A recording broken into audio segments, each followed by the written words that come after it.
এনেকুৱা আপোনালোকৰ লগত হয়নে বাৰু যে গাখীৰ উতলিবকৈ ৰৈ থকা হয় কিন্তু চকুটো আঁতৰ হ'লেই গাখীৰখিনি পৰি যায়। মোৰ লগত কিন্তু প্ৰায় এনেকুৱা হয়। হেল্ল' এভৰিৱান, মোৰ এটা নতুন ভিডিঅ'লৈ আপোনালোকক স্বাগতম জনালোঁ।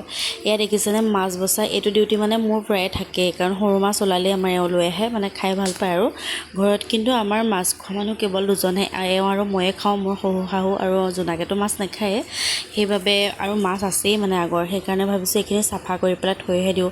বনোৱাটো ৰাতিকেই বনাম আৰু টেঙা দি দিম আৰু মাছখিনি, আৰু লগতে এই দাইলখিনিও তেল মাৰি ল'লোঁ। আমাৰ ঘৰত মানে মোৰ শহু শাহুৱে মাছ মাংস নাখায় কাৰণে মানে যিমানে যি নবনালেও দাইল অকণ আৰু নিৰামিষ ভাজি অকণমান মানে বনাবই লগা হয়। লগতে এয়া দেখিছেনে, ৰাসত যাওঁতে মায়ে পচলা দি পঠাইছিল, আজিহে বনাবলৈ সময় পাইছোঁ, সময় পোৱা নাছিলোঁ। আপোনালোকে বাৰু পচলাখিনি কেনেকৈ কাটে জনাবচোন। মই এনেকৈ গিলাচেৰে টুকুৰা কৰি লওঁ, মাহঁতকো এনেকৈ কৰা দেখোঁ, এনেকৈ সেইবাবে কাটি ল'লোঁ। আৰু আজি মানে অকণমান লগতে ৰঙালাও দি দিছোঁ। এই ৰঙালাওটো মানে এনেকৈ কেঁচা ৰঙালাও, খাবলৈ বহুত ধুনীয়া, মিঠাটো কম হয়। লগতে আলুও দি দিছোঁ।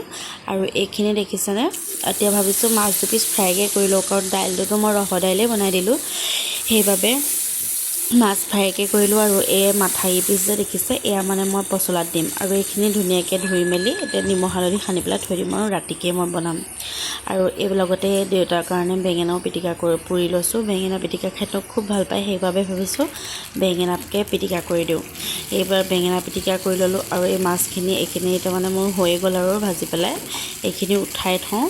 উঠাই থৈ পেলাই এইখিনি তেলতে মানে মই এতিয়া নহৰু চহৰু দি দিম, আৰু অকণমান জলকীয়াও দি দিম, কাৰণ মানে পচলা ভাজিটো অকণমান জ্বলা হ'লে খাবলৈ ভাল হয়। আপোনালোকে কেনেকৈ বনায় জনাবচোন। মই এনেকৈ আজি বনাই থ'লোঁ। আৰু অকণমান তেল দিছোঁ, তাতে এয়া দেখিছেনে জলকীয়া দি দিছোঁ, খুদ জলকীয়া খুন্দি দিছোঁ, জিৰা আৰু ধনিয়া দি ল'লোঁ। তাতে এতিয়া পিঁয়াজখিনি দি পেলাই, আৰু আপোনালোকেতো জানেই আৰু বনাব, মই মাত্ৰ অকণমান মানে দেখাইহে দিছোঁ আৰু মই কেনেকৈ বনাইছোঁ।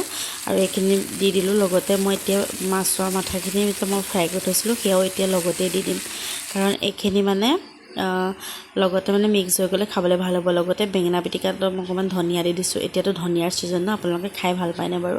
এয়া দেখিছেনে খাৰ, অকণমান খাৰ আছিলে মোৰ ঘৰৰ পৰা অনা, সেয়াও দি দিলোঁ। খাৰ দি এইবোৰ আমাৰ ঘৰত যে একো পেলনি নাযায়। এইটো টিফলা বটল দেখিছেনে, মায়ে মানে ইয়াতে মোলৈ দি পঠাইছিলে, মানে খাৰ পানী উলিয়াই পেলাই।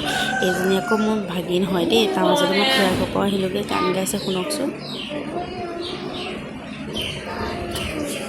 জুবিনৰ গান গাইছে দেই, তাই খুব ভাল পায় জুবিনৰ গান গাই। লগতে ভাতকেইটাও বাঢ়ি ল'লোঁ, বাঢ়ি লৈ পেলাই আপোনালোকক দেখালোঁ।